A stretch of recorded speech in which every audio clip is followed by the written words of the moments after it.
to tungkol sa isang misis. Isang umaga, pagkagising po nitong misis, sabi niya sa kanyang mister, "Honey, napanaginipan ko kagabi. Makakatanggap daw ako ng earrings, bracelet at necklace para sa aking birthday." Ano kayang ibig sabihin nito? Sumagot naman po ang kanyang mister.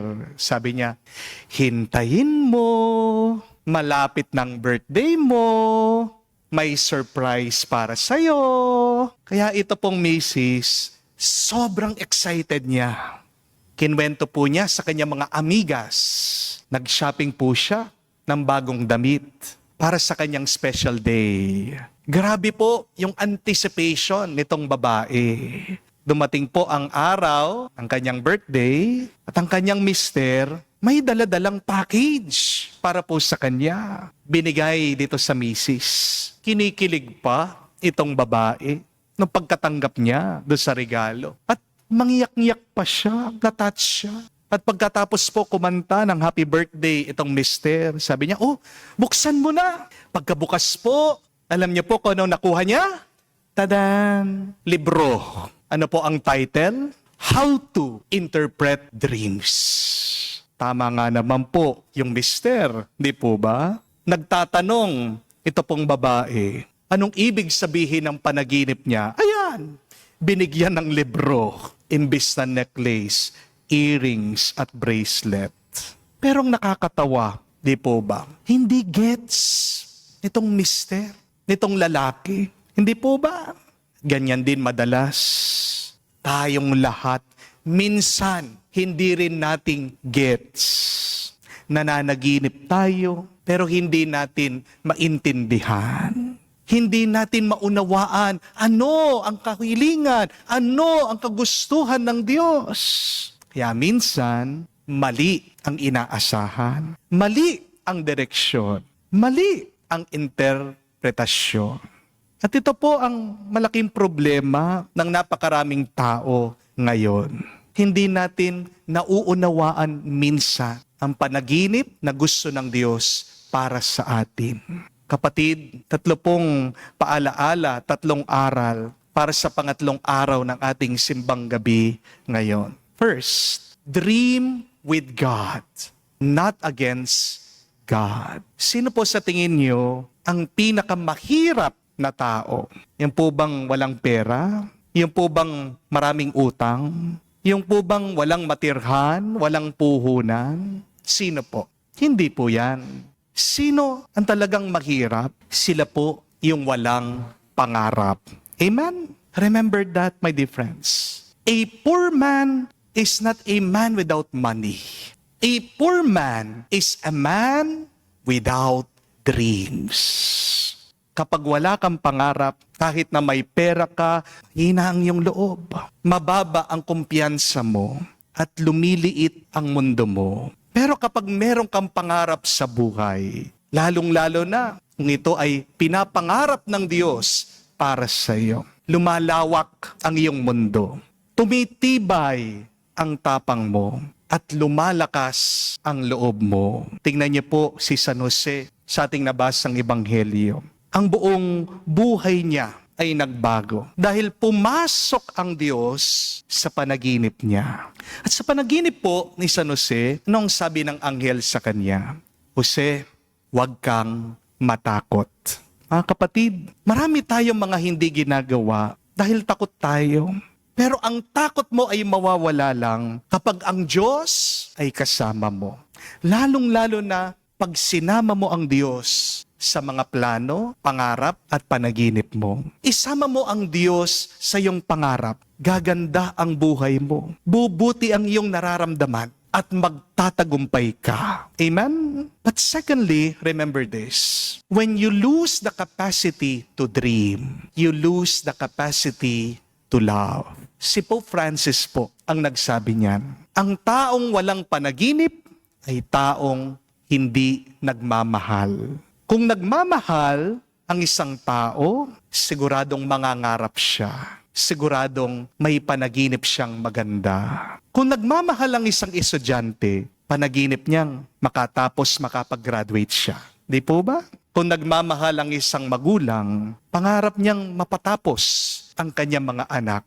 Kung nagmamahal ang isang asawa, panaginip niyang mapasaya niya ang kanyang minamahal. Kung mahal mo ang simbahan, panaginip mo na pagandahin ito. Di po ba? Kung mahal mo ang ating bayan, ang ating bansa, panaginip mo na umasenso ang lahat ng mga mamamayan. Si San Jose po ay palaging nagmamahal sa Diyos. Kaya naman, kung ano ang panaginip ng Diyos, ito din ang kanyang naging panaginip. Mag-ingat ka, kapatid, kapag tumigil ka ng nananaginip. Dahil ang taong tumigil sa pangangarap, taong walang pagmamahal, taong walang pagmamahal, taong naging mapait at bitter. Amen? Ang taong walang pangarap, mabilis sumuko. Kamukha ni San Jose, sana magmahal ka pa rin para magkaroon ka ng lakas na magpatuloy. Third and last, remember this. When God gives you a dream, God will not check your budget. God is not checking your bank account. But rather, God is always checking on your faith. Kapag ang pangarap galing sa Diyos, hindi yan kayang sukatin ng iyong bulsa. Hindi yan nabibili ng pera, pero pwedeng simulan ng pananampalataya. Kung titignan mo ang iyong wallet, maraming mga pangarap ang hindi mo masisimulan. Amen? Pero kung titignan mo ang kabutihan ng Diyos, malalaman mo na walang imposible sa buhay na ito. Balikan niyo po si San Jose. Nung tumango siya sa plano ng Diyos, hindi naman niya tinignan yung laman ng kanyang bulsa eh. Hindi rin niya tinignan o inisip yung savings niya. Hindi niya sinabi, Lord, wala pa akong bahay, wala pa akong pera, wala pa akong plano. Instead, tumingin si San Jose sa kakayahan ng Diyos. Saint Joseph simply said, yes to an impossible dream. Mahirap po maging ama ng babaeng buntis na agad. Mahirap maging ama ng isang babaeng buntis agad. Mahirap din po maging ama-amahan ng isang Mesiyas. Mabigat po ang responsibilidad pagtanggol mo ang banal na mag-ina sa lahat ng mga panganib. Walang pera, seguridad, pangalan, hindi naman kilala si San Jose, pero tinanggap pa rin niya ang pangarap ng Diyos.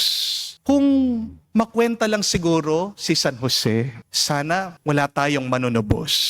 Walang banal na pamilya at wala tayong kaligtasan sa ating buhay ngayon. Pero ang ugat ng pagsunod ni San Jose ay hindi lang sa pera. Ang naging ugat ng pagsunod ni San Jose sa Diyos ay ang kanyang pananampalataya. Pakaisipin niyo po yun. Kapag hindi ka sumusunod sa Diyos, baka naman nanghihina ka sa iyong pananampalataya. At kapag meron kang malalim, matibay na pananalig, ang Diyos mismo ang gagawa ng paraan para magtagumpay ka. Amen? With deep faith, God will make a way. Baka hindi niyo po alam, si Mother Teresa, nung nagsimula daw po siya sa kanyang misyon, alam niyo kung magkano lang yung hawak niyang pera? 5 rupees. Magkano po yon sa ating pera dito sa Pilipinas?